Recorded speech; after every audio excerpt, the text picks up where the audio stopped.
ওই নমো নমঃ স্বাহা। ওম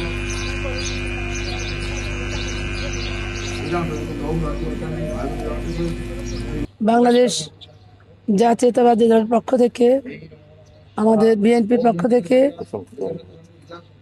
তথা বেগমগঞ্জ বাসীর পক্ষ থেকে, আমাদের বেগমগঞ্জের মাটি ও মানুষের নেতা যিনি আছেন, আপনারা সৃষ্টি করেছেন বরকতুল্লাহ বুলুর পক্ষ থেকে, আপনাদের হিন্দু সম্প্রদায় যারা আছেন, আমি আমাদের সবার পক্ষ থেকে ধন্যবাদ জানাচ্ছি।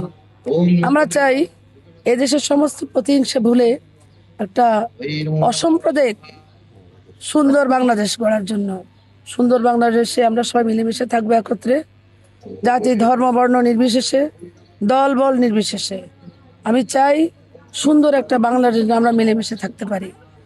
এই সরস্বতী পূজা আমরা আসলে ছোটবেলা থেকে যেতাম, আমরা বলতাম যে যখন আমরা স্টুডেন্ট, আমরা ওনাদের মতো স্টুডেন্ট ছিলাম, আমাদের বিভিন্ন জায়গায় এরকম পূজা হতো, তখন থেকে আমরা জানতাম যে সরস্বতী বিদ্যাপতি। আমরা বলতাম, খুব ভালোই লাগতো, আমরা আবার ওদের সাথে সাথে গাইতাম, এটা একটা গান আছে মনে হয়। আমরা চাই যে এই দেশে আমরা একজন একজনের সাথে কাঁধে কাঁধ রেখে, আমরা হাতে হাত রেখে একটা অসাম্প্রদায়িক বাংলাদেশ, এবং এই বেগমগঞ্জের মধ্যে সবাই যেন এই অসাম্প্রদায়িকভাবে আমরা মিলেমিশে থাকতে পারি। এটাই হলো আমাদের আমাদের আজকের চাওয়া, এবং আমরা যেন সবসময় চাই।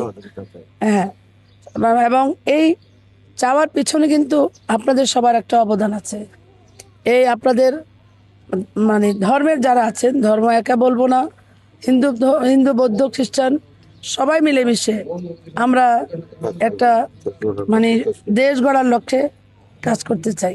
আপনারা আমাদেরকে সহযোগিতা করবেন, আপনাদের সহযোগিতা বিশাল সহযোগিতা। আপনাদের সহযোগিতা পেলে কিন্তু আমাদের এই বাংলাদেশ নয়, শুধু এই বেগমগঞ্জ আমরা সুন্দরভাবে আপনাদের একটা আপনাদের সবসময় একটা সেবা করে যাব, যেখানে সেবামূলক কাজে কিন্তু আমরা নিয়োজিত। আমরা চাই অসাম্প্রদায়িকভাবে সবাই মিলেমিশে আমরা একটা সুন্দর দেশ নয়, শুধু এই বেগমগঞ্জকে আমরা সুন্দরভাবে গড়তে চাই।